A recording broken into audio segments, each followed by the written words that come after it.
Að stjórna reiðinni.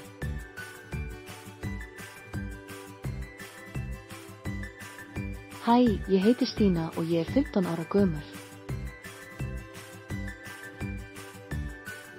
Mér finnst gaman að leika en ég á ekki marga vini til að leika við. Ég verð nefnilega stundum svolítið reið og næ ekki að stjórna mér.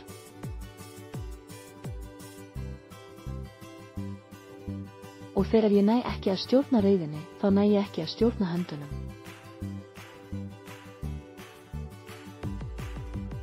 Og þá á ég það til að meiða vini mína.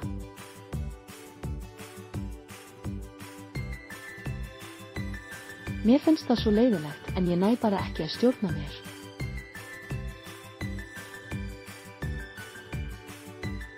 Svo flesta daga enda ég á að fara bara ein heim í tölvuna. Eða sit ein heima og horfi á sjónvarpið. Mér finnst alveg stundum gaman að vera heima og spila tölvuleiki en mér finnst miklu skemmtilegra að leika við vini mína. Mér langar svo mikið að breyta þessu og eignast aftur góða vini.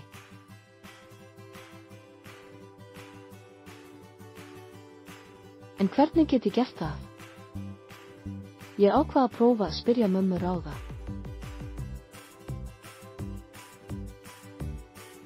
Hún sagði ég þyrfti að ná stjórn á reiðinni minni. En ekki leyfa reiðinni að stjórna mér. En hvernig nær maður að stjórna reiðinni? Mamma kenndi mér nokkrar aðferðir til þess. Og þær eru: draga djúpt andann. Telja upp á 20. Hugsa fallega eða skemmtilega hluti. Telja hvað eru margir rauðir hlutir í kringum þig.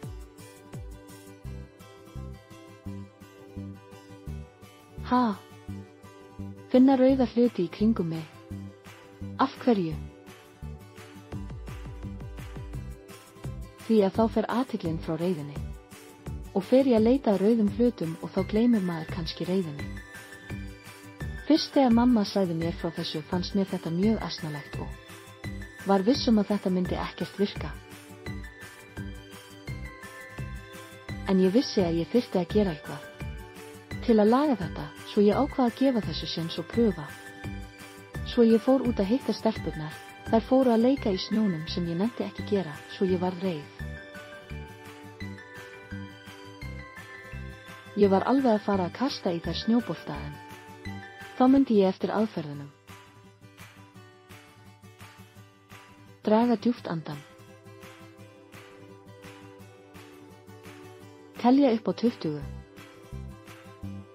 Hugsa eitthvað skemmtilegt. Finna eins marga rauða hluti í kringum mig og ég get. Ég fann strax að þetta var að virka, ég var hætt að vera svona svakalega reið. Og mér langaði ekki lengur að kasta snjóbolta í stelpurnar. Mér langaði miklu frekar að þær vildu halda áfram að leika við mig. Og í staðinn fyrir að kasta í þær snjóbolta náði ég að fara að leika með þeim og það var mjög gaman. Þetta virkaði samt ekki alltaf. En ég gafst aldrei upp og hélt alltaf áfram að reyna. Og því oftar sem ég pröfaði þetta því betur fór þetta að virka. Og í dag nota ég þetta alltaf þegar ég verð reið. Og í dag á ég orðið fullt af vinkonum aftur. Því ég læt reiðina ekki stjórna mér lengur. Ef þú átt erfitt með að stjórna reiðinni, þá skalt þú pröfa það sama og ég. Ég er viss að það hjálpar þér líka. Gangi þér vel.